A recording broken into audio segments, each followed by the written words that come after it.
राम जन्मभूमि अनुच्छेद 370 और ट्रिपल तलाक के फैसले के बाद सबकी नजर नरेंद्र मोदी पर टिकी थी कि देश के प्रधानमंत्री श्री नरेंद्र मोदी अब कौन सा नया कानून लाने वाले हैं। और सबका ये इंतजार जल्दी खत्म हुआ जब देश के प्रधानमंत्री श्री नरेंद्र मोदी जी ने एक कार्यक्रम के दौरान ये कहा, एक घर में परिवार के एक सदस्य के लिए एक कानून हो, परिवार के दूसरे सदस्य के लिए दूसरा कानून हो, तो क्या वो घर चल पाएगा क्या? दोस्तों यहाँ देश के प्रधानमंत्री यूसीसी के बारे में बात कर रहे थे, जिसका मतलब होता है यूनिफॉर्म सिविल कोड। और मोदी जी के इस भाषण के बाद पूरे देश में राजनीति शुरू हो गई। कई बड़े नेता टीवियों के सामने आ गए और कुछ विशेष समुराय यूसीसी का विरोध करने लगे। तो आइए जानते हैं आज की इस वीडियो में कि यूसीसी आखिर है क्या, इसकी पहली बार मांग कब उठी थी और इसका विरोध आखिर क्यों हो रहा है। तो चलिए दोस्तों शुरू करते हैं आज की इस वीडियो को। तो आप देख रहे हैं टॉप फैक्ट एंड स्टोरीज।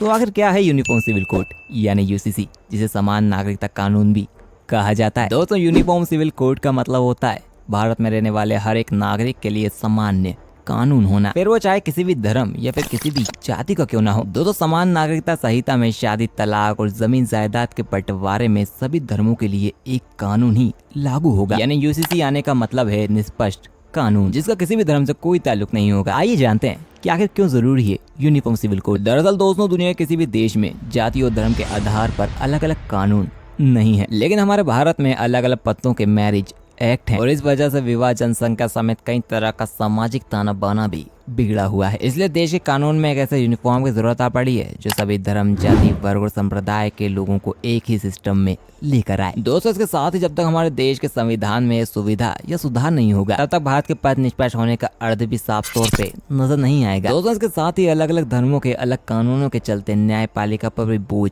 बढ़ता ही जा रहा है। और दोस्तों अगर ये कानून आ गया तो इन सब परेशानी से भी निजात मिल जाएगी और अदालतों में निलंबित पड़े फैसले भी जल्द होंगे। और दोस्तों यही नहीं, शादी, तलाक, गोद लेना या जायदाद के बंटवारे में सबके लिए एक ही कानून लागू होगा, फिर वो चाहे किसी भी धर्म का ही क्यों ना हो। दोस्तों आपको बता दें कि वर्तमान में हर धर्म के लोग इन मामलों को निपटाने के लिए अपने पर्सनल लॉ या निजी कानून के तहत ही इन सब मामलों का निपटारा करते हैं। आइए जानते हैं कि भारत में कब हुआ था पहली बार यूसीसी का जिक्र। दरअसल दोस्तों समान नागरिकता कानून का जिक्र 1835 में ब्रिटिश सरकार की एक रिपोर्ट में भी किया गया था। इसमें कहा गया था कि अपराधों, सबूतों और ठेके जैसे मुद्दों पर समान कानून लागू करने की जरूरत है। हालांकि इस रिपोर्ट में हिंदू या मुस्लिम के धार्मिक कानून से छेड़छाड़ की बात नहीं की गई थी। हालांकि 1947 में हिंदू कानून पर संहिता बनाने के लिए BN राव समिति का गठन किया गया। राव समिति की सिफारिश पर 1956 में हिंदू, बौद्ध, जैनियों और सिखों के उत्तराधिकार मामलों को सुलझाने के लिए हिंदू उत्तराधिकार अधिनियम विधेयक को अपनाया गया। हालांकि मुस्लिम, ईसाई और पारसी लोगों के लिए अलग कानून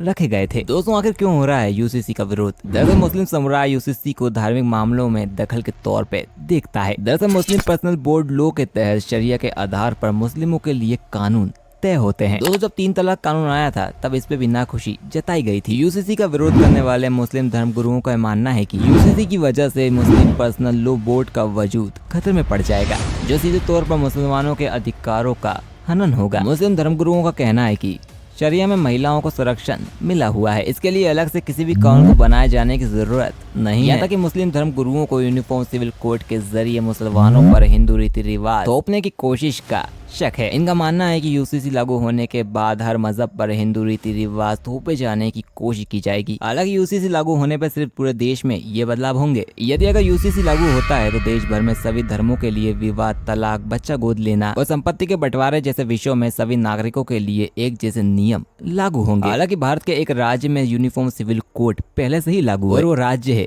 गोवा। दरअसल गोवा में पुर्तगालियों का कब्जा 450 सालों तक रहा। पुर्तगालियों ने ही पुर्तगाली सिविल कोड को गोवा में लागू किया था और तब से अब तक यूसीसी गोवा में लागू है। दोस्तों यहाँ तक कि दुनिया के कई देशों में यूनिफॉर्म सिविल कोड लागू हो चुका है, जिसमें पाकिस्तान, बांग्लादेश, मलेशिया, तुर्की, इंडोनेशिया, सूडान और इजिप्ट जैसे कई बड़े देश शामिल हैं। तो आइए जानते हैं यूनिफॉर्म सिविल कोड की तरफ कब बढ़े थे बीजेपी के कदम। दरअसल बीजेपी के चुनावी एजेंडे से बाहर नहीं है यूसीसी। राम मंदिर और आर्टिकल 370 की तरह ही यूनिफॉर्म सिविल कोड भी हमेशा से बीजेपी के चुनावी एजेंडे में शामिल रहा। 2014 और 2019 के लोकसभा चुनाव के दौरान बीजेपी ने खुलकर अपने घोषणा पत्र में यूसीसी का जिक्र भी किया था और वे बीजेपी की ओर से यूसीसी को लेकर सबसे बड़ा कदम 9 दिसंबर 2022 को उठाया गया। दरअसल राज्यसभा में प्राइवेट मेंबर बिल के तौर तौर पर uniform civil code in India 2022 bill को पेश किया गया। बीजेपी के सांसद किरोड़ीलाल मीणा ने ये बिल सदन के पेटल पे रखा। इसको लेकर जब वोटिंग हुई तो कांग्रेस के कई सांसदों ने इस पे वोट नहीं डाला। कांग्रेस और टीएमसी जैसे दलों ने यूसीसी का विरोध करने के बावजूद इसे लेकर वोटिंग में हिस्सा नहीं लिया। इस वजह से यूसीसी के प्राइवेट मेंबर बिल के पक्ष में 63 और विरोध में 23 वोट ही पड़े थे, जिसके साथ ही प्रस्ताव पारित हो गया। इसके बाद से ही बीजेपी शासित कई राज्यों में यूसीसी को लागू करने को लेकर जोर आजमाइश तेज हो गई। हालांकि अल्पसंख्यक समुदाय इसका जम के विरोध कर रहा है। दोस्तों यूसीसी कानून पे आगे क्या होगा ये तो देखा जाएगा, लेकिन आपकी क्या राय है यूसीसी कानून पे